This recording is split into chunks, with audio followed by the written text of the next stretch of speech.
आपको पता है ना कि कपोड़ी लाल है सदगुरु, एक पत्थर को दिखा के 5000 साल पुराना तुर्की देश में एक पत्थर को, गोल अंडाकार पत्थर था, उसको दिखा के उसने शिवलिंग बता दिया, वो शिवलिंग होता है। वो बंदा जो है वहां से चला जाता है, नाखुश दिखता है, उसके बाद एक दूसरा बंदा आता है। ये लोग उनसे क्या कहते हैं कि आप एक काम कीजिए कि आप जो लेटर तैयार किए हैं उसमें से आप ना ब्राह्मणवाद के चैप्टर और बढ़ा दीजिए, ब्राह्मणवाद पर चाहे तो और भी चैप्टर बढ़ा दीजिए। हाँ जी, बोलिए भगवा। हाँ, मेरा सबसे पहले नमो बुद्ध है। ओके जी, नमो बुद्धाय। चलिए, काफी ओके। सुधार हो रहा है आप में। अभी हिंदुत्वपन में कुछ सुधार हुआ या अभी वैसे ही हैं? बहुत सारे क्वेश्चन है सर, बहुत सारे अभी भी अच्छा, है। बहुत सारे बोल क्वेश्चन है। ठीक है, बोलूं मैं? क्वेश्चन कोई बुराई नहीं है। ये तो सबसे अच्छी बात है सम्यक परंपरा की, कि तर्क को ही, क्वेश्चन को ही स्थान दिया गया है। हाँ। मैंने आपके ऊपर बहुत सारे ऐसे वीडियोस देखे तो उन लोग मतलब मुझे ऐसा पता चला कि, और ये भी मेरा मानना था कि आप जो बोलते हो कि गौतम बुद्ध थे, उन्होंने बोला कि भगवान नहीं है और सब कुछ है, तू है, और मतलब माइंड के बारे में, कॉन्शियसनेस के बारे में ज्यादा बात की है गौतम बुद्ध ने। तो अगर हाँ, बोलिए। अपने आप को म्यूट मत कीजिए, बोलिए। हाँ हाँ, हम्म। सॉरी। हाँ, तो अगर मतलब जब भगवान मतलब गौतम बुद्ध आके ऐसा बोलते हैं कि भगवान नहीं है, तो उसके पहले शायद भगवान हो सकते रहेंगे ना, अगर ये सब हुआ है तो।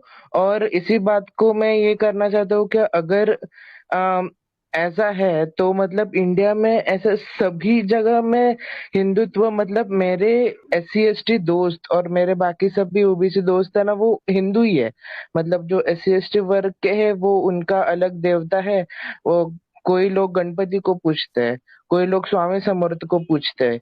मतलब आपके ही जात के, आपके ही कास्ट के लोग हैं जो हिंदू देवताओं को पूजते हो। तो ऐसा क्यों है, ये मेरा क्वेश्चन है।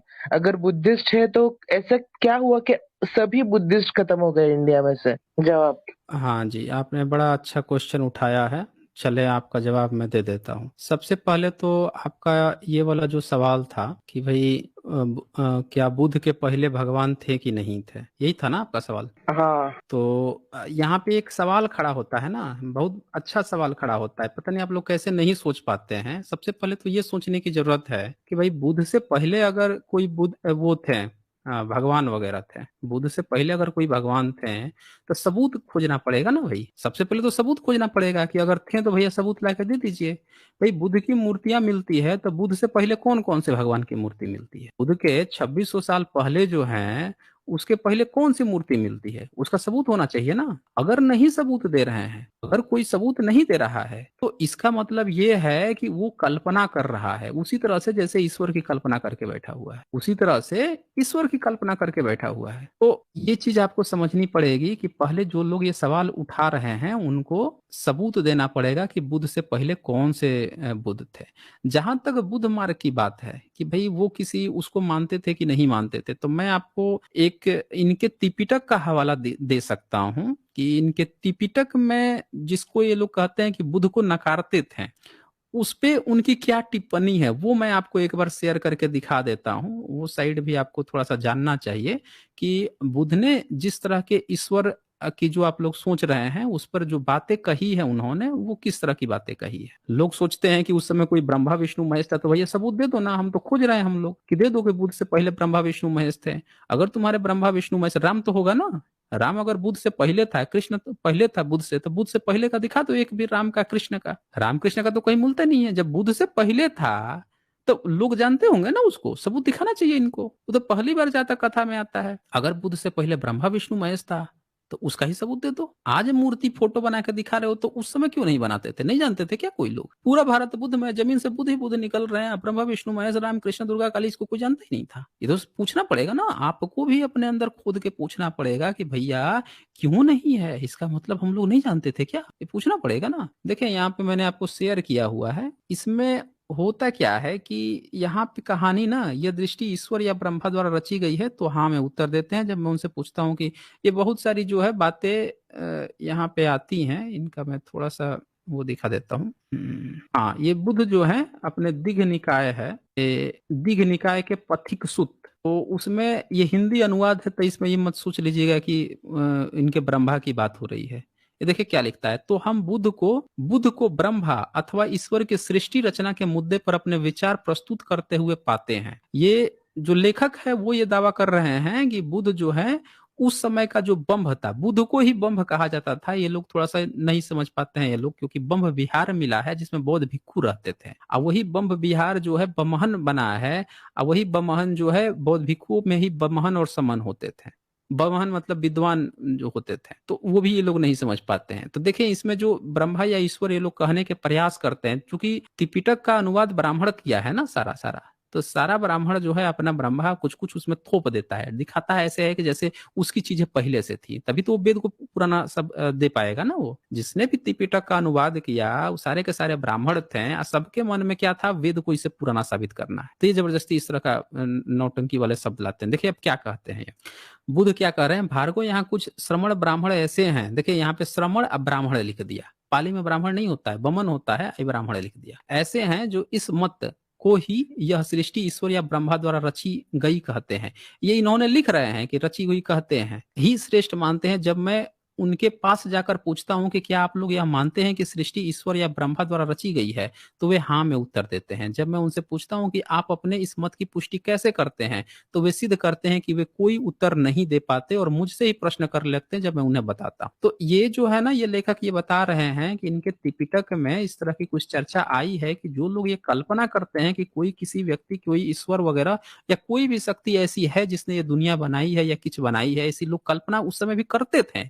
नाम नहीं आता है यहाँ पे कि ये राम ने बनाया, कृष्ण ने बनाया, ब्रह्मा विष्णु महेश, इन सब किसी का नाम नहीं आया। यहाँ पे आपने देखा होगा कि दो शब्द उन्होंने लिखा, एक ब्रह्मा या ईश्वर लिखा। वो ब्रह्मा भी जो है ना जबरदस्ती घुसाया हुआ शब्द है नहीं वहां पे। ईश्वर इसीलिए लिखना पड़ा, या ईश्वर मतलब जिसको वो मानते हैं। उस समय कोई भी इनका ब्राह्मणों का कोई देवता नहीं था। अगर होता तो होता ना कि शिव ने बनाया, कि विष्णु ने बनाया, कौन बनाया। अब बुद्ध के समय इनको तो जरूर पता होना चाहिए था, क्योंकि जब बुद्ध अवतार हैं विष्णु के, तो उनके पहले के 9 अवतार की तो सबको जानकारी होनी चाहिए थी। लेकिन वो सारे 9 अवतार तो बहुत बाद में आते हैं। और देखे यहाँ पे कोई की उत्पत्ति के प्रारंभ में एक शून्य ब्रह्म विमान द्वारा प्रादुर्भूत होता है। जब कोई प्राणी उस शून्य ब्रह्म विमान में उत्पन्न होता है वहां बहुत समय।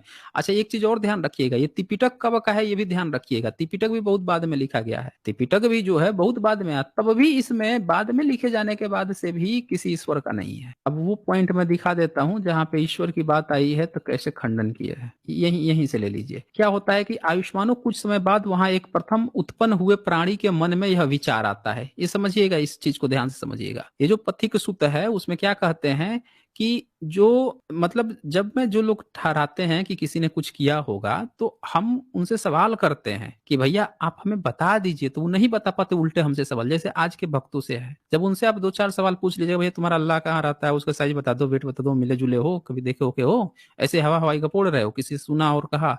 आप ईश्वर के बारे में ब्रह्मा विष्णु महेश जानते हो, सब वैसे ही गपोड़ते हैं हवा में। तब बुद्ध भी यही कहते हैं कि उनके समय में भी ऐसे ही कुछ लोग कल्पना वल्पना कुछ कर लेते थे। क्या कल्पना करते थे उसकी चर्चा यहाँ करते हैं कि सबसे पहले एक प्रथम पुरुष उत्पन्न हुआ प्राणी के मन, और उसके और जो बाकी के जो प्राणी थे उनके मन में यह विचार आता है कि मैं ब्रह्मा, महाब्रह्मा, अभिभू। ये शब्द हिंदी का शब्द है ब्रह्मा, बम होता है, बम, महाबम, अभिभू मतलब विजेता, अनभिभूत, अपराजित, सर्वज्ञ, स्वयं स्वयंवशवर्ती, स्वामी, ईश्वर, कर्ता, निर्माता, श्रेष्ठ, सृष्टा तथा भूत में हो चुके एवं भविष्य में उत्पन्न होने वाले प्राणियों का पिता हूं। मतलब एक ऐसा कोई व्यक्ति है जिसके मन में यह विचार आ रहा है कि मैं ही सब चीज हूं, ईश्वर, कर्ता वर्ता सब चीज मैं ही हूं, और मैं प्राणियों का पिता हूं। देखिए बहुत गहरे लेवल का बुद्ध ने प्रहार किया था उसमें, कि जो सोच थी लोगों की, जो वो सोच होती है चमत्कारिक जो सोच होती है। एक मिनट। हाँ हाँ, तो मेरे ख्याल से आप सुन पा रहे होंगे मुझे। हाँ सुन पा रहा हूँ। हाँ, तो यहाँ पे देखिए कितनी गहरे लेवल की चोट करते हैं ये, उस पे इंसानों पे नहीं चोट कर रहे हैं। ईश्वर ईश्वर जो है ना, वो ईश्वर की जो व्यक्ति ऐसा सोच रहा है, कल्पना कर रखा है कि कोई एक व्यक्ति होगा जो सोचता है कि इसके अंदर इतने सारे गुण होंगे, यही करता है, यही निर्माता है, यही क्रिएटर है, यही ये बना दिया वो बना दिया, वो सारी बात खुद यहाँ पे कर रहे हैं। त्रिपिटक के माध्यम से भिक्षुओं ने दिखाया है। वो ये भी सोच रहे हैं कि जो जिसको ये बता रहे हैं वो सभी प्राणियों का पिता है। एक कौन सोच रहा है? वही ईश्वर। अब देखिए कितने गहरे लेवल में ठोकेंगे अभी आगे देखिए।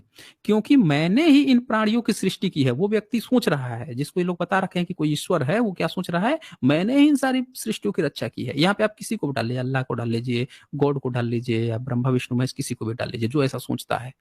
वह कैसे, सवाल यहाँ करते हैं, वह कैसे, बुद्ध पूछ रहे हैं वो कैसे, भाई कैसे इतने सारे गुण तुम्हारे अंदर है, तुम ईश्वर हो, तुम कर्ता हो, निर्माता हो, श्रेष्ठ हो, सृष्टा हो, भूत हो, ये हो, सब चीज हो, कैसे भाई। वह ऐसे कि मेरे ही मन में पहले यह बात पैदा हुई थी कि अरे, देखा कितना भयानक रूप से मारे। यहाँ पे क्या मार रहे हैं कि क्योंकि तुम्हारे मन में ऐसे विचार पैदा हो गए, पहली बार पैदा हो गए कि तुम ही सब चीज हो, इसीलिए तुम हो। कुछ दूसरे प्राणी भी यहाँ आए, अतः मेरे मन के संकल्प के उत्पन्न होने के कारण ये प्राणी यहाँ आए। अब चूंकि दूसरे प्राणी यहाँ पे इसलिए आ गए क्योंकि इनके मन में ये विचार आ गया कि मैं ही करता हूँ, सृष्टि हूँ, ये हूँ, वो हूँ। अब इनके मन में विचार आ गया कि अब दूसरों को पैदा करें, तो ये दूसरे भी प्राणी यहाँ पे पैदा हो गए, उनके सोचने भर से पैदा हो गए। ये बहुत गहरे लेवल की फिलॉसफी जो है, इसका हिंदी अनुवाद में पढ़ रहा हूँ आपको, ये समझिएगा अभी कैसे बुद्ध ने उस समय खंडन किया था। अगर उस समय राम कृष्ण होता ना, ब्रह्मा विष्णु महेश होता, तो उनका नाम लेके ये खंडन करते। लेकिन चूंकि जिसने अनुवाद किया है ब्राह्मण ने, वो बार बार ब्रह्मा ब्रह्मा इसलिए यहाँ पे डाल दिया है, बम होता है कि ये दिखा सके कि इनका वेद और ब्रह्मा पहले से था। हालांकि इनके वेद में कहीं ब्रह्मा शब्द नहीं है, प्रजापति की बात है या ऐसे कुछ शब्द है। और देखिए, और जो प्राणी वहां बाद में उत्पन्न हुए, मतलब जो जो आप लोग दावा करते हैं कि भाई ईश्वर ने सारे प्राणियों की जन्म लिया, तो बुद्ध क्या कह रहे हैं, पहला एक प्राणी था जो अपने को ये घोषित कर लिया, वो भी प्राणी ही है ना, अगर ईश्वर है तो कोई प्राणी ही होगा। तो उसके बाद से बाकी जो प्राणी उत्पन्न हुए, उनके मन में भी यह विचार उठता है कि यह ब्रह्मा महाब्रह्मा विभु अनिभूत सर्वज्ञ स्वामी ईश्वर कर्ता निर्माता श्रेष्ठ सस्ता शक्तिशाली भूत भविष्य के प्राणियों का पिता है। यानी जो आज के डेट में जो जितने लोग हैं जिनके मन में यह पैदा होता है कि भैया हाँ कोई एक और प्राणी है जो सबसे पहला प्राणी है, ठीक है ना, वो जो सबसे पहला प्राणी, ईश्वर को भी ये प्राणी के रूप में कह रहे हैं, तो इनके भी मन में पता है हाँ इसीलिए वो हम सबका पिता है, क्योंकि पहले सबसे पहले वो आया, इसीलिए सबका बाप वही है। ये लोगों के मन में ऐसा विचार पैदा होता है, इसी ने हमें यहाँ उत्पन्न किया है, कह रहे हैं इसी ने हमें यहाँ उत्पन्न किया है। सब लोग सोचते हैं, आप लोग भी सोचते हैं, सारा धार्मिक सोचता है, चाहे ईसाई हो, चाहे मुस्लिम हो, चाहे ब्राह्मण धर्मी हो, सब यही सोचता है। और देखिए तो बुद्ध क्वेश्चन कर रहे हैं, कैसे भाई कैसे। वह ऐसे कि इसे जब हम उत्पन्न हुए तभी से देख रहे हैं, हम तो बाद में पैदा हुए, इससे पहले से ही था, यह तो पहले से ही था। समझ गए कितना खतरनाक मारे हैं यहाँ पे। कह रहे हैं ये सब जितनी भी बातें हैं कि भाई वो क्रिएटर है, इसके बिना ये नहीं हो सकता, वो नहीं हो सकता, ये सब इसीलिए है क्योंकि जब हम उत्पन्न हुए हमसे पहले ही बहुत सारे लोग ये मान रहे थे। हम तो जन्म लिया, हम भी देखे वही, हम तो बहुत बाद में पैदा हुए, हमसे पहले ही से लोग सोच रहे थे ये सब, तो हम भी इसमें शरीक हो गए। ये देखिएगा लेवल, जो फिलॉसफी की लेवल है, किस गहराई से इन्होंने ईश्वर का खंडन जो लोग आज करते हैं वो 2600 साल पहले कर दिया था। और देखिए आयुष मानो, वह प्राणी जो प्रथम उत्पन्न हुआ था वह बाद में बच्चे के रूप में जन्मे लोगों की अपेक्षा ज्यादा आयु वाला था। इस चीज को जरा समझिएगा। भगवान कह रहे हैं कि वह प्राणी जो पहले उत्पन्न हुआ था वो बाद के बच्चे के रूप में जन्मे लोगों के अपेक्षा ज्यादा आयु वाला था। कहते हैं ना लोग कि ईश्वर की आयु बहुत ज्यादा है, अल्लाह की आयु इतना ज्यादा है कि जब से सृष्टि आई है तब से वो मरा ही नहीं है, सृष्टि भी रच दिया अभी तक मरा भी नहीं है। हर इंसान तो मर जाता है, हमने तो जितनी चीज को देखा है हर चीजें नष्ट हुई है। अरे यहाँ तो निर्जीव चीजें भी नष्ट हो जाती हैं, हिमालय पर्वत को आए हुए अभी लाखों साल हुए हैं, वो तो बहुत बाद में बना है। कितने कितने समुद्र सूख गए, समुद्र नहीं मतलब कई नदियां सूख गई, समुद्र के पानी के लेवल घट गया, कहीं पे बढ़ गया। तो ये चीज आप देखिए, निर्जीव चीजों में भी परिवर्तन होता है। तो ये यहाँ पे भी बोल रहे हैं कि जो पहला था वो सबसे ज्यादा आयु वाला था, बाद के लोगों से अधिक रूपवान था। कहते हैं ना लोग कि हमारा तो ईश्वर जो है जो जन्म लिए थे वो बड़ा सुंदर थे, बड़ा ये थे। सारी बातें त्रिपिटक में लिखी हुई है, देख लीजिए। अधिक रूप काटी गई है, इनका काट मतलब मौज ली गई है, अधिक अनुभाव प्रभाव वाला था। बाद में जन्म के बच्चे आयु के रूप में अल्प प्रभाव वाले थे। मतलब हर बच्चा जो है जो ईश्वरवादी है वो अपने को कम आंकता है, अपने पूर्वज जो कि ज्यादा वो लोग थे, कम बुद्धि वाले थे, कम क्रिएटिव थे, उनको ज्यादा वो सोचता है कि बहुत ज्यादा वो लोग थे, महान थे। ईश्वर भी उसी में शामिल हो जाता है क्योंकि वो पहला प्राणी है। और देखिए वे बाद में जन्मे ऐसे कहते हैं, अब जो बाद में जन्मा है, जैसे हम लोग आज की डेट हम लोग बाद में ही तो जन्मे है ना, तो जो धार्मिक होगा वो क्या कहेगा, सुनिएगा इस चीज को। यह जो ब्रह्मा बाबा महाब्रह्मा परदादा पिता है जिसने हम सबको उत्पन्न किया है, वह नित्य ध्रुव शाश्वत निर्विकार और अविनाशी है। मतलब बाद का बंदा जो है, जो नहीं देखा है अपने पूर्वज को कुछ को, वही ये सब बात कह रहा है कि अविनाशी है, क्रिएटर है, ये है वो है। फिर उसके लिए तरह तरह के तर्क बना लेता है, खुद से ही गढ़ लेता है, रोज गढ़ता है। और उसको 50 100 1000 लोग हेल्प करते हैं रोज तर्क गढ़ने में, कि हमको ना किसी तरह उसको मानते रहना है, क्योंकि हमारे पूर्वज मान के आए हैं। तो वह पिता है जिसने हम सबको उत्पन्न किया। सब कहते हैं, चाहे ईसाई हो, मुस्लिम हो, चाहे ब्राह्मण धर्मी हो, सब कहते हैं कि कोई पिता है, उसी ने हमको उत्पन्न किया है, क्योंकि वो सब सुनते आए हैं। वह नित्य है, ध्रुव है, शाश्वत है, निर्विकार है, अविनाशी है। हाँ, आप थोड़ा सा म्यूट रहिए। हाँ, म्यूट रहिए। इसके बाद से अविनाशी है। बच्चे माँ बाप और अन्य बड़ों को ऐसा ही समझते हैं। हम लोग जो इस ब्रह्मा द्वारा उत्पन्न किए गए हैं, अनित्य, अध्रुव, अशाश्वत। ये मैं आपको त्रिपिटक का पूरा अनुवाद ही दिखा दे रहा हूँ। नीचे जो है देखे, पाली में भी यहाँ लिखा हुआ है ये सारी चीजें। अल्पायु तथा मरणशील है। आयुष्मानो, ध्यान से सुनिएगा, आयुष्मानो, आप लोग ईश्वर वाद एवं ईश्वर द्वारा सृष्टि रचना की स्थापना इन्हीं युक्तियों से करते हैं ना। यहाँ पे बुद्ध खड़ा करते हैं प्रश्न कि भाई, आप जो मानते हैं इस तरह की चीजें कि किसी ने बनाया होगा, वो लोग जो हैं यही सारी युक्ति आप इस्तेमाल करते हो। देखिए कितना अच्छा से उनके मनोविज्ञान को वो समझ जाते हैं, जितने भी ईश्वर धर्मी लोग होते हैं उनका। तो इससे ये पता चलता है कि इसमें कहीं भी नाम नहीं आता है कि कोई ब्रह्मा विष्णु महेश या राम कृष्ण दुर्गा काली, किसी का नाम नहीं आता। इससे ये पता चलता है कि इस तरह का कोई भी गॉड उस समय नहीं था। बुद्ध ने पहले लोगों के मन को इस चीज को समझा कि जो कोई पहला प्राणी होगा, जिसको ये लोग सोच बैठे हैं, मान बैठे हैं कि इसी ने रचा है, बनाया है, ये किया है, वो किया है, वो कैसे सोचते हैं, क्यों सोचते हैं, उस मनोविज्ञान को बताते हैं। अब इसके बाद से ना प्रहार कैसे करते हैं वो सुनिए। वह स्पष्टतः बुद्ध के किसी देवी, लोकोत्तर, अति मानवीय ब्रह्मा या ब्रह्म के अस्तित्व नहीं माना है। ये देखिए, महाब्रह्मा का अस्तित्व नहीं माना है, ये लेखक कह रहे हैं। जैसे छोटे बच्चे अपने पिता, दादा और परदादा को उत्तरोत्तर ज्यादा पहले का, ज्यादा शक्तिशाली दिखाते हैं ना, कि हमारे कुछ लोग तो बताते हैं कि उनका भाला जो है महाराणा प्रताप का कितना किलो का था, 128 किलो का था कि कितने का था। कोई बता देगा कि 64 किलो का उनका कवच था। सारी बातें झूठी हैं, सारी बातें झूठी निकल गई। आप जाके म्यूजियम में रखा हुआ है सारा चीज, जाके देखा, सब झूठी बातें हैं। तो लेकिन लोगों का क्या है ना, कि शक्तिशाली दिखाने के लिए अपने पूर्वज को इस तरह की बातें करते हैं। ये बात 2600 साल पहले ही बुद्ध कह रहे हैं। ज्यादा शक्तिशाली, ज्यादा दुनिया देखा हुआ, ज्यादा पुराना समझते हैं ऐसे परदादा को सारे परिवार का सबसे पहले का, सबको पैदा करने वाला और सबसे बड़ी उम्र का मानते हैं। इसी तरह मानव विकास के किसी अज्ञात क्षणों के वर्षों की सृष्टि में व्यस्क परंतु बुद्धि की दृष्टि से छोटे बच्चों जैसे लोगों ने पिता, दादा, परदादा की तर्ज पर ब्रह्मा, महाब्रह्मा और परमपिता परमात्मा, ये बम्ब, महाबम्ब और परमपिता परमात्मा जैसे संकल्प गढ़ लिए। बुद्ध इन्हीं वयस्कों की बात, सुलभ बातों को बता रहे हैं कि उन्होंने कैसे ईश्वर को इस तरह सृष्टि रचना जैसी बचकानी कल्पनाएं की हैं। पहले वो पूरा विज्ञान समझा दिए कि लोग कैसे सोचते हैं। उसके बाद से अब जो है कहते हैं, जो न किसी तर्क से सिद्ध होती है, न किसी ठोस प्रमाण से प्रमाणित होती है। यानी जो लोग ऐसा गढ़ते हैं उनके पास कोई ठोस सबूत नहीं। ये देखिए पूरा पाली में लिखा हुआ है, ये निकाय पथिक सूत्र। इसमें एक और प्रसंग आता है, हाँ, ये दीघ निकाय केवट सूत्र में आता है। इसमें क्या आता है, ये प्रसंग एक बार थोड़ा देख लीजिए, आपका बहुत कुछ क्लियर हो जाएगा।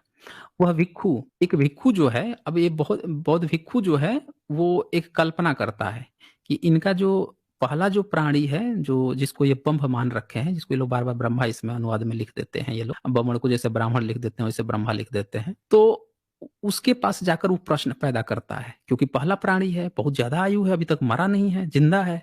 तो एक भिक्खु जो है वहां पे जाता है ब्रह्मा के पास, मतलब ब्रह्म के पास जाता है, और जाके अपना प्रश्न उनसे पूछता है। क्या पूछता है, मतलब जो लोगों का ईश्वर है उससे जाके पूछता है। क्या पूछता है, तो ब्रह्म हमें बड़े अभिमान से कहता है, तो ब्रह्म जो है अब भिक्खु से क्या कहेगा, यही कहेगा, मैं ब्रह्मा ब्रह्मा मतलब बम्भ, महाबम्भ आदि हूं, और भावी तथा भूत सब प्राणियों का पिता। मतलब कि भावी मतलब पहले के बाद के जितने भी लोग हैं सबका मैं पिता हूं, वो यही कहेगा, क्योंकि लोगों ने ऐसा ही उसको बना रखा है कि तुम्ही ने रचा है, तुम्ही ने ये किया है, तुम्ही ने वो किया है, तो वो यही बात बोलेगा।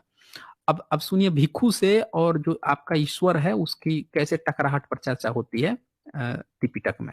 इस पर भिक्खु दूसरी बार बोला, आयुष्मान, मैं आपसे यह नहीं पूछ रहा कि अब आप बंभा और महाबंभ हो, आदि हो या नहीं हो। मैं तो आपसे 4 महाभूतों के बारे में पूछ रहा हूं, जिनका विरोध कहाँ है। द्वितीय पीखो सो केवट, भिक्खु तब महाब्रह्मान, अच्छा ये पाली में लिखा हुआ है, दीघ निकाय के वर्ड सूत्र। आगे ये क्या कहते हैं, तब भी ब्रह्मा ने पहले वाली डींग ही मारी। इस पर भिक्खु ने तीसरी बार फिर से अपना प्रश्न रखा कि कहा कि मैं यह नहीं पूछता कि तुम बम्भ महाबम्भ आदि हो कि नहीं हो। ठीक है, बुद्ध कहते हैं कि भिक्खु के तीसरी बार अपना प्रश्न प्रस्तुत करने पर उस महाब्रह्म ने भिक्खु की बाह पकड़कर उसे एकांत में ले गया। अब वहां पे बहुत लोग थे तो एकांत में लेके गया जो इनका ईश्वर है। पूछ दिया ना, कि भिक्खु पहुंच गया ईश्वर के पास कि भैया तुम जिंदा हो तो हम, चलो हम तुमसे पूछ रहे हैं क्वेश्चन। हम लोग भी यही कहते हैं ना कि भैया अगर किसी का अल्लाह है, गॉड है, ईश्वर है तो लेकर आइए, हम लोग पूछेंगे ना प्रश्न। त्रिपिटक में इसी तर्क का सहारा लिया बुद्ध ने कि अगर जिसको आप लोग ईश्वर मानते हो वो मेरे एक बौद्ध भिक्खु से उसकी टकराहट हो जाए, वो क्वेश्चन पूछ ले तो नहीं जवाब दे पाएगा। आप तो दे ही नहीं पाओगे, आप लोगों को तो यही नहीं पता है उसके बारे में। लेकिन ये जिसको आप खड़ा किए हो उससे भी पूछ लिया जाए तो नहीं दे पाएगा। उसी की यहाँ पे मनोवैज्ञानिक रूप से ये बात करते हैं। देखें ये क्या कहते हैं आगे, कि जब उनके प्रश्न का वो नहीं दे पाया जवाब, प्रश्न क्या था इसको एक बार फिर से सुन लीजिए। प्रश्न इसने किया कि भाई 4 महाभूत होते हैं, पृथ्वी होता है, अग्नि होता है, जल होता है, वायु होती है। आकाश को ये नहीं मानते थे शुरू में, आकाश को बाद में, बहुत बाद में ऐड किया ब्राह्मणिकल सिस्टम आने तक। और आकाश कोई मटेरियल नहीं होता, जबरदस्ती का इन लोगों ने मूर्खतापूर्ण बातें की है। 4 ही होते हैं। तो ये वही पूछता है कि इन चारों चीज के अलावा तूने कौन सी नया तीर मार दिया है। उस समय 4 ही एलिमेंट होते थे। तो इन चारों के अलावा भाई जो आपने को कह रहे हो कि मैं क्रिएटर हूँ, ये क्रिएट किया हूँ दुनिया, तुमने कौन सा तीर मार दिया इन चारों के अलावा, एक चीज मुझे बता दो।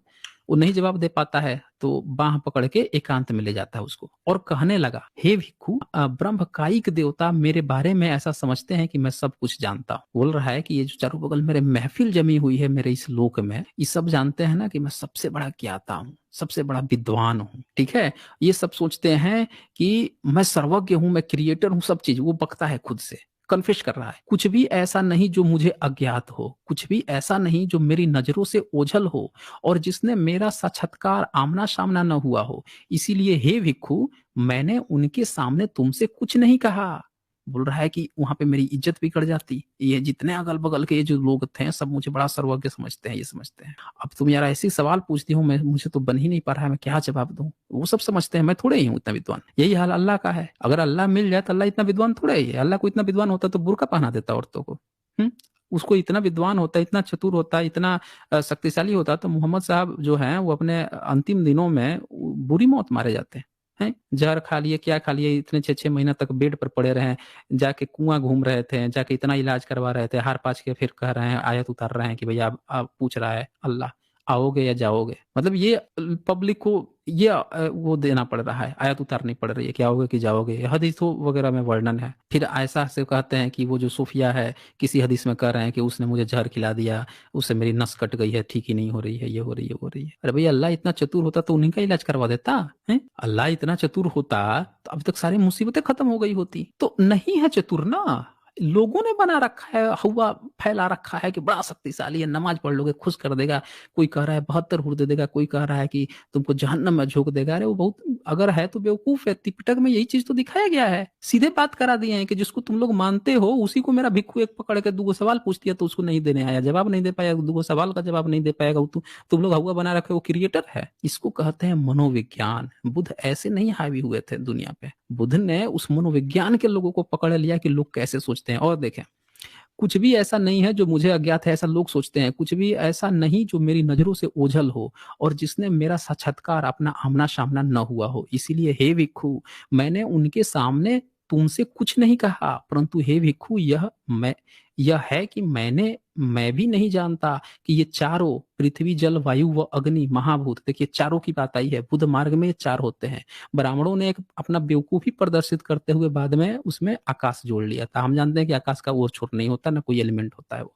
तो ये महाभूत तत्व कहाँ जाकर पूरी तरह निरुद्ध होते हैं। भिक्खु यह तुम्हारा ही दोष है, तुम्हारा ही अपराध है कि तुम भगवान बुद्ध को छोड़कर बाहर दूसरों के इस कठिन प्रश्न का उत्तर जानना चाह रहे हो। देखा आपने, त्रिपिटक में साफ साफ कह दिया, ईश्वर भी हाथ खड़े कर दिया कि भैया बुद्ध ही सबसे बड़े वो हैं, भगवान है। ठीक है ना, बुद्ध ही सबसे बड़े भगवान है, वही इस प्रश्न, कठिन प्रश्न का उत्तर दे सकते हैं, हमारे बस की बात नहीं। और देखिए, तुम उन्हीं भगवान के पास जाओ और उन्हीं से यह प्रश्न करो, वे जैसा बताएं वैसा ही धारण कर लो। भैया हमारे बस की बात नहीं है, लोगों ने हमको इतना महान बना रखा है। यही हाल जो है ब्रह्मा विष्णु महेश ईश्वर अल्लाह गॉड, सबका यही हाल है। किसी के पास कुछ नहीं है, सब हाथ खड़े कर देंगे अगर 2 सवाल आप पूछ दो तो। अच्छा। चले तो इस तरह से मतलब आपको एक चीज समझ में आ गया ना कि त्रिपिटक में जो लोग, जो आपसे ये लोग बेवकूफ बनाते हैं कि ईश्वर पर मौन थे बुद्ध, बेवकूफ बनाते हैं ना हाँ पब्लिक में, ये हाँ झूठी हाँ। बात है। दरअसल वो त्रिपिटक पढ़े ही नहीं है, पढ़े ही नहीं है। ये केवट सूत का है, ये देख लीजिए, इसमें मैंने दिखाया आपको केवट सूत का था। इसके पहले वाला जो मैंने दिखाया पथिक सूत का था ये।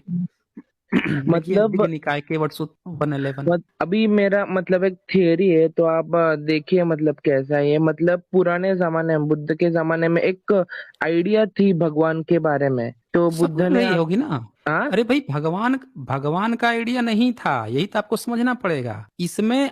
भगवान का आइडिया का मतलब आपका आइडिया थोड़े हो गया। भगवान आपका मतलब अभी ब्रह्मा भगवान विष्णु कौन महेश है? नहीं, ब्रह्मा तो विष्णु नहीं है महेश तो, नहीं। जब ब्रह्मा विष्णु महेश नहीं है तो आपका हिंदू धर्म नहीं हुआ ना फिर। हाँ इसका मतलब मतलब आपका आप, हिंदू धर्म नहीं था। वो तो मैं स्टार्टिंग में ही आपसे। हाँ। हाँ, आप तो पूरी अब बातें तो बात आती सुनिए है, ना। हमें नहीं सुन लिया हूँ, समझ लिया हूँ आप क्या कहना चाहते हैं। दरअसल देखिए, भक्त जब परेशान होता है ना तो उसको समझ में नहीं आता है कि कैसे वो सवाल रखे। वो कभी इतने हताश हो जाते हैं, भारत के जो ब्राह्मणवादी लोग हैं वो आइंस्टीन का उदाहरण देने लगेंगे, कहेंगे कि आइंस्टीन मैं किसी तो ईश्वर नहीं को हूँ मानते हैं। ब्राह्मणवादी। नहीं, आप मैं ब्राह्मणवादी हो या नहीं हो, आप में सुधार आ रहा है तो बड़ी अच्छी बात है। पहली बार तो आप लगे थे, लेकिन अब अगर सुधार आ रहा है, आप समझ पा रहे हो हम लोग की स्ट्रीम को, हम लोग की चीजों को, काफी अगर सुधार आ रहा है तो स्वागत है आपका। नहीं, तो मतलब अ, मेरा पॉइंट ऑफ व्यू क्या है कि मैं तो पहले से ही हम्म ब्राह्मण विरोधी हूँ, क्योंकि मेरे मतलब मैंने बहुत सारा ये लेकिन आप देखा धार्मिक है। को पकड़े हो ना। हाँ, आपका हाल पता धा है क्या है? नहीं, मैं बता रहा हूँ आपका हाल क्या है भगवान। आपका हाल ये है कि आप ब्राह्मणवादी को तो गाली देते हो, उन्हीं के जो बनी बनाई चीज है ना उसको पकड़ के रखते हो। जैसे विवेकानंद थे, ब्राह्मणवाद को गाली देते थे, या फिर कहते हैं वेदों की ओर लौटो, या फिर उसी में चपके रहते हैं। तो आपको जो है ये चीज समझना पड़ेगा कि जो ब्राह्मण ने ही किताब लिखा, गीता लिखा, रामायण लिखा, महाभारत लिखा, अगर ब्राह्मणवाद खराब है तो सारे धार्मिक किताबों को लात मार देनी पड़ेगी आपको, क्योंकि सारी किताबें ब्राह्मण ने लिखी है। वही प्रॉब्लम हुआ है, क्योंकि हम्म इतने सालों से हम ये मतलब मैं भी बहुत स्पिरिचुअल फैमिली से हूँ, और ये सब किताब मतलब ऑलरेडी है। और कैसा है मालूम है क्या, अभी मेरा ऐसा है कि अगर भगवान का आइडिया पहले से था तो मतलब ये इतर मतलब 20th सेंचुरी तक इवॉल्व होते गया। पहले वेदों में शिव कृष्ण वगैरह नहीं थे, तब चलो अभी तक इवॉल्व होते गया, वो आते गया। नहीं नहीं, था तो कृष्ण।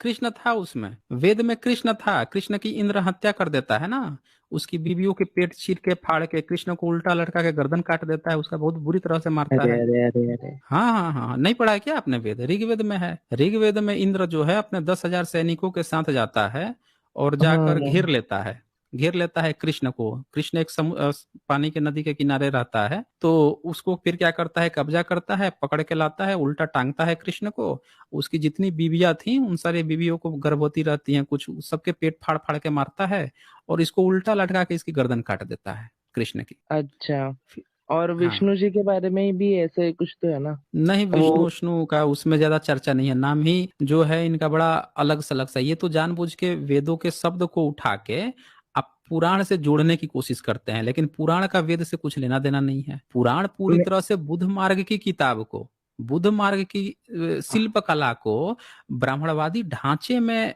लिखने के लिए पुराण लिखे गए थे। जितनी इन लोगों की किताब है ना, पुराण हो गया, वेदांत हो गया, इवन वेद भी जो है इसलिए लाया गया ताकि त्रिपिटक का जो 3 शब्द है ना, त्रिपिटक, उसको मिटा दिया जाए। इसके लिए इन्होंने समझौता तक कर लिया, 3 वेद बना दिए इन्होंने। इनके 4 वेद होते हैं, लेकिन इन्होंने 3 वेद कहना शुरू कर दिया कि हमारे त्रिवेद है, ताकि लोग त्रिपिटक, त्रि शब्द भूल जाए। तीन जो है ना, त्रिपिटक, वो शब्द भूल के 3 वेद कहने लगे। ये इतना धूर्त थे, हर शब्द बुद्ध की चीजों को खत्म करने के लिए, शिल्प कला को खत्म करने के लिए, शब्द शब्द पे कब्जा, मूर्ति मूर्ति पे कब्जा, कहानी पे कब्जा, झूठी कहानी। इसीलिए तो ब्राह्मणों का इतिहास मैच नहीं करता ना। आर्कियोलॉजी खोदो तो बुद्ध निकलते हैं और कुछ और गपोड़ कहानी सुनाया रहता है। एक भी ब्राह्मण ने आज तक कोई कहानी सुनाई हो जिसका आर्कियोलॉजिकल एविडेंस मिल गया हो, आप बता दो मुझे। वो सारी किताब जितनी उसने लिखा है सब गपोड़ किताब लिखा है। इसीलिए लिखा है क्योंकि उसको भारत का इतिहास नहीं पता है, वो बाहर का है ना, आया है यहाँ पे।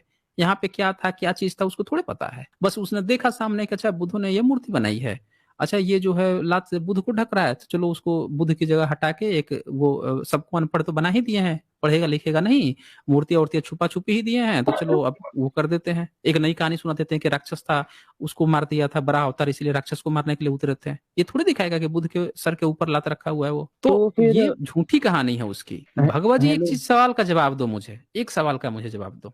आपने इतना स्ट्रीम देखा होगा, इतनी सारी चीजें मेरी देखी होगी, आप एक चीज बताओ, ब्राह्मणों के जो धर्म ग्रंथ है, रामायण महाभारत गीता उपनिषद वेद, इनको उठा के कूड़े में फेंक देना चाहिए कि नहीं फेंक देना चाहिए, ये बताओ मुझे। हाँ मतलब मैं ऐसा तो नहीं कह सकता कि पूरा का पूरा ग्रंथ उठा के फेंक देना चाहिए। बस हम्म। जो जो कुछ गलत है, जैसे शंबुक वध है रामायण में, और बहुत हाँ सारे तो ऐसे घटिया यही चीजें हैं, आपकी चक्कर है ना। उनको हाँ क्या करना चाहिए उनको। उनको फेंक देना चाहिए। और हम भी हम्म। मतलब पूरे ऐसे जो मतलब जिनको भी थोड़ा सा इंटेलेक्ट है, तो उनको ऐसा हम्म। मानना चाहिए जो ये महाभारत और राम ये शायद से हिस्ट्री नहीं होकर ये सिर्फ एक लेजेंड, एक पोएट्री हो सकती है उस समय की, और इसको तो फिर ज्यादा फेंकने की सीरियसली क्या नहीं जरूरत लेना है, चाहिए। जब आप पोएट मान ही लोगे तो उसमें से वो जो गंदगी लिखे हैं उसको निकालने की फिर क्या जरूरत है। फिल्म बनता है तो विलन जो होता है वो तो बहुत बड़ा विलन होता है। विलन तो कभी हमेशा चक्कर में रहता है। पुरानी फिल्में जो बनती थी उसका विलन तो जो हमें स्त्री पर लार टपकाते रहता था, हीरोइन पर लार टपकाते रहता था। इसका मतलब ये थोड़ा है कि अब फिल्म बनेगा तो उस विलन को हटा दो या हीरोइन को हटा के फेंक दो फिर फिल्म बनाओ, ऐसे नहीं होता है। अरे जब वो फिल्म है तो उसमें अच्छा चरित्र भी होगा खराब भी होगा, फेंकने की क्या जरूरत है। या तो पूरे के पूरे उसको ये साबित कर दो कि आपका रामायण जो है एक गपोड़ ग्रंथ है, वेद गपोड़ ग्रंथ है, उपनिषद गपोड़ ग्रंथ है, लेकिन आप लोगों को ये करने में सबकी फट जाती है ब्राह्मणवादियों की। आपने कहा कि आप ब्राह्मणवादी नहीं है, फिर भी आप देखे डर रहे हैं, आप कह रहे हैं कि शंभुक वध हटा दो। आप सीधे कहो ना कि आप ब्राह्मणों के ग्रंथ, ब्राह्मणों को तो गाली दोगे। आपका हाल पता है कैसे है, मैं बता रहा हूँ कैसा हाल है। आपका हाल है जो बाबा साहब ने एक किताब लिखी थी कास्ट ऑफ एनहिलेशन 1936 में, तब एक वो जात पात तोड़क आंदोलन एक चला था उस समय। जितने भी ओबीसी लोग थे या कुछ सवर्ण लोग थे, इन लोगों ने मिलकर एक संस्था बनाया जात पातक तोड़क, और इनका ये कहना था कि हम भारत से जातिवाद तोड़ के फेंक देंगे। तो और ये संस्था उस समय कार्यरत थी, आज का जो हरियाणा पंजाब है वहां पे कार्यरत थी। तो इन्होंने बाबा साहब को कहा कि हम आपको ना अपना इस में आगे बढ़ते हुए, वहां पे बी संत राम जी थे। ये सुना है कि नहीं सुना है, या मैं आपको बता रहा हूँ, दोबारा बता दीजिए भगवा नहीं जी। नहीं सुना है, नहीं सुना है। हाँ तो सुनिए, आपको सुनना चाहिए। दरअसल मैं आपको एक चीज समझ गया हूँ कि आपकी आपका जो चीज है ना, आपको थोड़ा सा समझने की जरूरत है। आप लाइन पर आ सकते हैं, शायद आपको भारत का इतिहास सही से नहीं पता है, आपको दूसरी जगह से फंसाया गया है। मैं आपको बताता हूँ। तो बी संत राम जी जो थे वो पिछड़े वर्ग से आते थे, वो इसका जिम्मा संभाले हुए थे। तो उन्होंने क्या किया कि बाबा साहब को ऑफर दिया कि हम लोग जब जात पात तोड़क आंदोलन कर ही रहे हैं तो आपको हम अपना अध्यक्ष बना के और वो कराएंगे, ऑर्गेनाइज कराएंगे, और अभी हमारा अधिवेशन होने वाला है, कुछ समय तक हम इसको टाल देते हैं, आप इसको स्वीकार कर लीजिए। तो बाबा साहब तो नहीं बनना चाहते थे, बोले कि ये जात पातक तोड़क आंदोलन भी इसी तरह से ब्राह्मणवादियों की तरह ही होगा, ये होगा, लेकिन बार बार रिक्वेस्ट करने पर वो मान गए। उन्होंने अपना लेटर वो कर लिया, बना लिया कि हम यही चीज भाषण देंगे। अब जब वहां के जात पातक तोड़क आंदोलन जो लोग थे, जो जाति तोड़ना चाहते थे, वो क्या किए कि वो लोग इनसे मिलने आए। वो ये जानना चाहते थे कि बाबा साहब ने किताब में लिखा क्या है। तो बाबा साहब ने कुछ चीजें बताया कि हम ये चीज लिखे हैं। अब वो भड़क गए, भड़क नहीं गए, असंतोष दिखे। बाबा साहब ने अपनी किताब में लिखा है, आपको एक बार एनिहिलेशन ऑफ कास्ट पढ़नी चाहिए भगवा जी।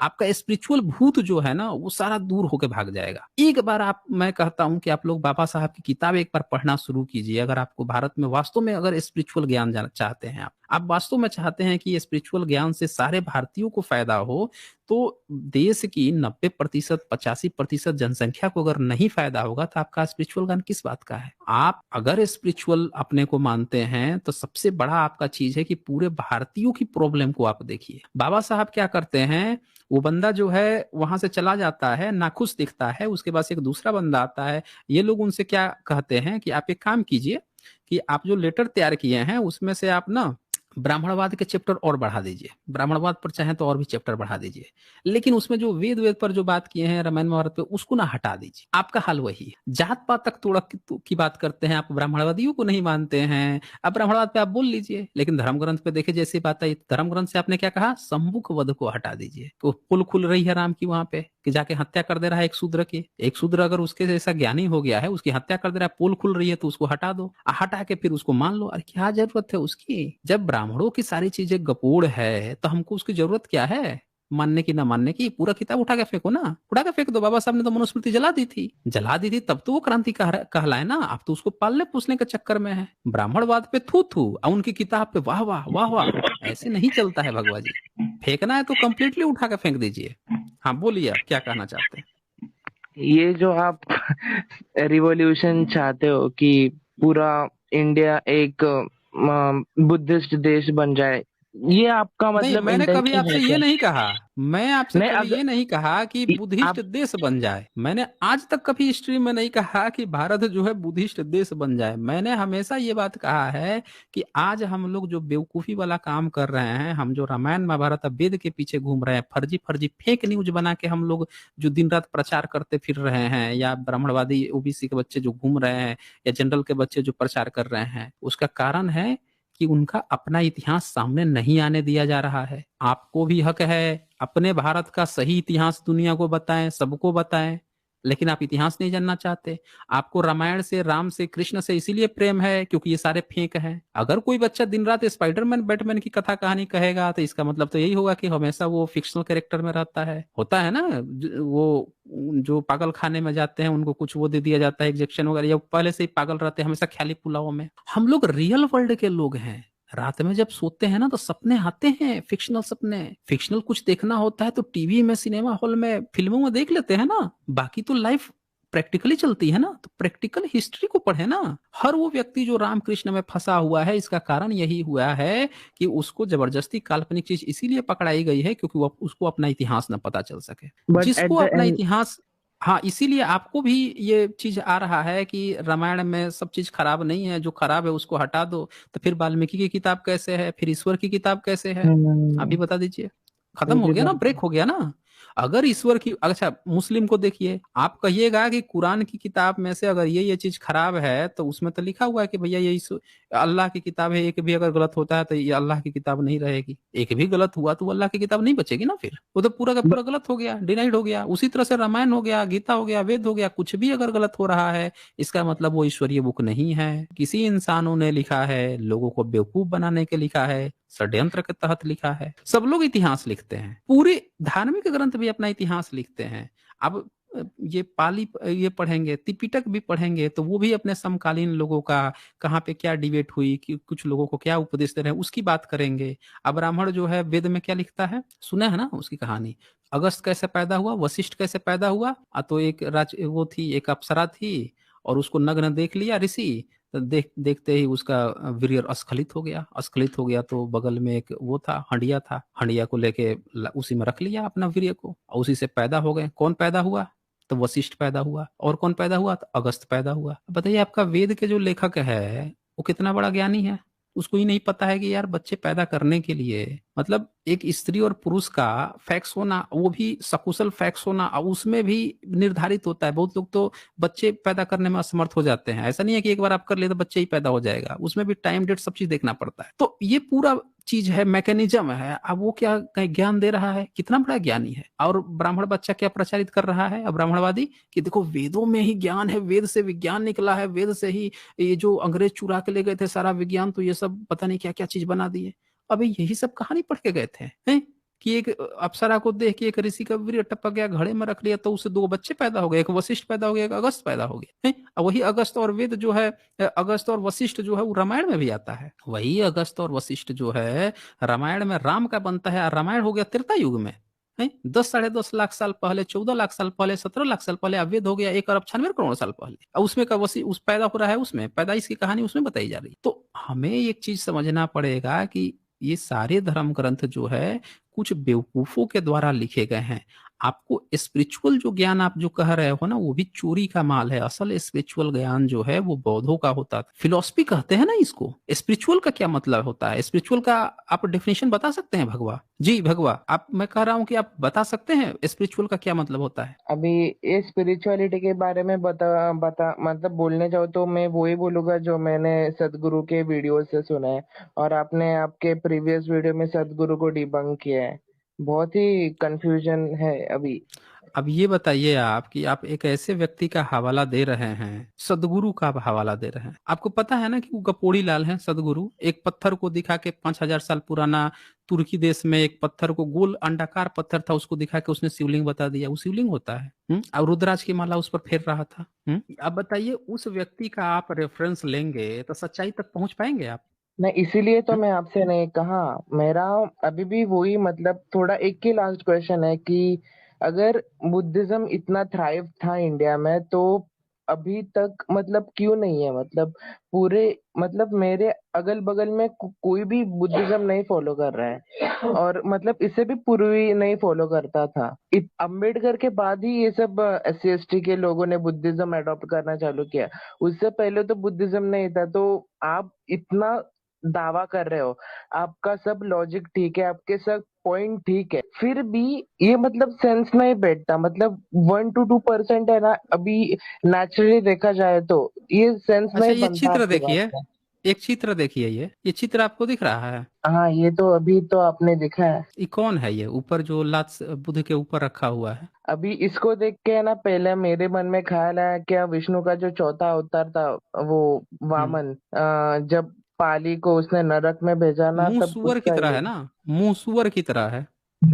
तो ये शायद विष्णु जी हो गए। विष्णु जी नहीं, वराह है। ये आपके एसआई वाले ने लिखा भी है, वराह। अच्छा, बरा। ये आपका जो एसआई वाला जो है वो लिखा भी है कि वराह। यहाँ पे ये देखिए, इतनी सारी बौद्धों की लेनियां मिल रही हैं। बौद्धों हम्म। की लेनियां मिल रही है, गुफाएं मिल रही हैं बौद्धों का। ब्राह्मण कब लेनियों में रहता था? ब्राह्मण तो दिन भर हवन कुंड करता है। उसको क्या मतलब है? तब अब ये बताइए कि बुद्ध का चौथा अवतार जो है इनके 9वें अवतार के साथ क्या कर रहा है? अब विष्णु पुराण के 22वें अवतार के साथ क्या कर रहा है? इनके सर पर लात क्यों रखे हुआ है? एक अवतार दूसरे अवतार के मुंह मूड़ी सर पे लात रखा हुआ है। ये ब्राह्मणों की निंजा तकनीक है क्या ये? वो नीचे बुद्ध आपको है क्या? यहाँ पे आप, हाँ नीचे बुद्ध है ना? आपको नहीं अच्छा। दिख रहा है? ये बुद्ध है ये। रुकिए, थोड़ा सा और बड़ा करके दिखाता हूँ। ये देखिए, बौद्धों की लेनिया है। हाँ, यहाँ पे थोड़ा सा बड़ा करके ये देखिए, ध्यान से देखिए इसको। जूम कर लीजिए। और ये हम्म। जो है बुद्ध हैं, उनके ऊपर सर्प भी है, नाग जो पीछे बना होता है। इनके ऊपर लात रखे हुए है, सीना ठोक रहा है। एक दो मूर्तियां मिल जाएगी यहाँ, कंधे पर एक औरत भी बैठा लेगा यहाँ पे। और सर जो है इसका सुअर वाला है। इसको ये वराह अवतार लिखा है आपके जो एएसआई वाला, देखिए ना यहाँ पे। ये सबसे तो नीचे ये लाइन यहाँ अगर पढ़िए बड़ा ना। अवतार नहीं है द तो है वराह क्या? हेयर इज वन, ये लिखा है ना, the Varaha here is one of the largest, लिख दिया है कि वराह है ये। मतलब ये सच में बड़ा अवतार है? अरे भाई, वराह अवतार नहीं है, यही तो आपके एएसआई की चाल है। हाँ, फिर क्या आपकी है ये? एएसआई की चाल तो यही तो पूछ रहा हूँ कि अगर ये वराह है तो वराह, ब्राह्मणों को पता नहीं था क्या कि वराह जो है वो चौथा अवतार है, और बुद्ध जो है 9वां अवतार है? दोनों अवतार एक ही साथ हो गया। अब वराह का कहानी तो, वराह पुराण आप पढ़ेंगे, आपने वराह पुराण या आपने देखिए, आपको हंसी आ गई ना। ये इसलिए तो कहता हूँ कि आपके ब्राह्मणों के ग्रंथ ही ऐसे हैं कि सोया हुआ मुर्दा भी उठ के हंसने लगे। ये इतने कपूर्ण ग्रंथ है। अब पता नहीं आपको उसमें से स्पिरिचुअल ज्ञान ले रहे हैं, और वो भी किससे पढ़ रहे हैं, किसको सुन रहे हैं? सदगुरु से। अरे वो सदगुरु नहीं है, वो सड़गुरु है, सड़ा हुआ गुरु है वो। आपको ऐसी शिक्षा देगा। बताइए, उसने कहानी सुनाई आपको, ब्राह्मणों ने, कि क्या कहानी सुनाई थी आपको? वराह ने किसको मारने के लिए पैदा लिया था? यहाँ पे तो बुद्ध के सर के ऊपर लात रखने के लिए पैदा हुआ था। बताइए। आर्कियोलॉजिकल एविडेंस कुछ और बता रहा है, अब वो कुछ और कहानी सुनाते हैं आपको। इससे आप लोगों को नहीं, शक नहीं पैदा होता? आप लोग मुझ पर शक करने आते हो, लेकिन आपको जो है इस पर शक नहीं पैदा होता। आप पर शक नहीं है। बस अभी ये हम्म बता दो, अभी ये वराह नहीं है तो और ये क्या है, क्या हो सकता है? वही मैं तो कहा तो कि वराह वराह की तरह बनाया हुआ है। लेकिन जितनी भी बुद्ध की, ये स्ट्रीम आपने देखा कि नहीं था ध्यान से, जो सांकेतिक जो मतलब होते हैं। अच्छा अच्छा, समझा। मतलब कुछ तो सिंबॉलिक रिप्रेजेंट करता है ये। जैसे अवलोकितेश्वर और अलग, जैसा ये भी कोई तो अलग हो सकता है। ये आपका जो है, ये और हाँ, मेरा निकाल रहा हूँ। अलग ये भी है कि जापान और चीन में हाँ हाँ हाँ। रुकिए सेनगोकू रुकिए को। रुकिए रुकिए रुकिए, रुक जाइए थोड़ा सा। आपका सदगुरु वाला जो है ना, वो थोड़ा दिखा ही दूं। आपका बोल रहे थे कि आपके सदगुरु से आप ज्ञान लेते हैं। वो सदगुरु जो है पब्लिक को कैसे बेवकूफ बना रहा है, पब्लिक को पता चलनी चाहिए ना। ये शेयर किया मैंने, ये देखिए, ये लाइन से इमेज भरे पड़े हैं। 4700 ईयर्स ओल्ड टेम्पल। यहाँ पे एक गोलकार सा ऐसे पत्थर दिखा रहा है, सदगुरु यहाँ बैठा है, रुद्राक्ष की मिला लेके फिरता है। ये शिवलिंग आपको लग रहा है अंडाकार पत्थर है, तुर्की का है। और यहाँ पे सदगुरु का सिग्नेचर भी है कि सदगुरु ने खोजा है। खूब प्रचार कराया इसका, यूट्यूब वीडियो भी है इसने, अपने ऑफिशियल चैनल पे इसने डाला, ट्रांसलेट करके हिंदी में भी डाला, इंग्लिश में भी डाला। अब बताइए आपको कि ये व्यक्ति इतना बड़ा झूठा और धूर्त व्यक्ति है, तुर्की में बोल रहा है कि टेम्पल ही टेम्पल थे। बोल रहा है पूरे यूरोपियन कंट्री में टेम्पल ही टेम्पल थे 4700 साल पहले, 5000 साल पहले। कौन बनाता था 5000 साल पहले टेम्पल? भारत में आज तक 2000 साल पुराना टेम्पल किसी को नहीं मिला। सबसे पुराना जो मुंडेश्वरी का बताते हैं, वो तो बुद्धिस्टों का निकल गया, वो तो बुद्ध की मूर्ति है। इससे आप क्यों ज्ञान लेते हैं, बताइए जरा मुझे। वो ये भी कहता है कि इजिप्ट का जो है ना, वो एक्चुअल में टेम्पल थे, बाद में वो सब पिरामिड वगैरह बन गए, और जो तो यही मैं कह रहा हूँ पेगनिज्म ना, था यही मैं यूरोप आपको में। कह रहा हूँ कि आप जो है ऐसे फेंक से क्यों ज्ञान लेते हैं। नहीं नहीं, इतना वो जरा, तो अभी। इतना बड़ा जो फेंकू व्यक्ति है, ऐसे फेंकू व्यक्ति से जब आप ज्ञान लेंगे तो आपका क्या लेवल रह जाएगा? ज्ञान हमेशा ही ऐसे जगह से लिया जाता है जहां से आपको कुछ नई चीज है या कोई रिसर्च बेस्ड चीज है आपको जानने को मिले। आप ऐसी चीजों से लेंगे ज्ञान जो खुद फेक न्यूज फैला रहा है। इसका पता है ना, ये बोलता है कि चंद्र ग्रहण में वो हो जाता है, जो खाना होता है उसमें उसको नहीं खाना चाहिए। चंद्र ग्रहण सूर्य ग्रहण के बाद से जो खाना घर में बना हुआ वो नहीं हो जाता है। अब उस पे जरा भी आप, किसी बंदा थोड़ा सा भी दिमाग वाला होगा, वो तो ये क्वेश्चन खड़ा करेगा ना कि भाई ये बता कि उसका तो किरण घर के अंदर पड़ता नहीं है। चंद्र ग्रहण और सूर्य ग्रहण में इतने सारे पेड़ पौधे हैं, फल हैं, सब पे फल लगे रहते हैं। उसकी रेज जो है सूर्य ग्रहण की, चंद्र ग्रहण की सारे फलों पर पड़ती है। वो तो ओपन रहते हैं, ओपन खेत में इतनी फसलें हैं सब पे ओपन रहती है। इतने सारे जीव जंतु हैं वो ओपनली रहते हैं, सब पे पड़ती है। किसी का तो कुछ आज तक बुरा नहीं हुआ इतने दिनों तक। और उन्हीं फलों को, सब्जियों को जो खेतों में उगे हुए हैं, बाद में हम कोड़ काड़ के लाते हैं, उन्हीं को धो पीच के खाते भी हैं। तो जो बाहर है उस पर कोई फर्क नहीं पड़ा। घर में जो खाना बना दिया गया है, जो बॉइल्ड बॉइल्ड है या फ्राइड है, वो भीतर जिस पर रोशनी भी नहीं पड़ी उसकी, वो खराब हो गया। बोलता है कि सूर्य ग्रहण और चंद्र ग्रहण के पहले का जो खाना है उसको नहीं खाना चाहिए। अब बताइए, ऐसे ढोंगी पजामे के की बातें आप देखते हैं, कितनी शर्म की बात है। इस पर आप बचाएंगे? चलें नहीं। भगवा, आपको आज मैंने आज आपको बहुत समय दे दिया। हाँ, चलें, आज ओके। आज काफी है। ओके।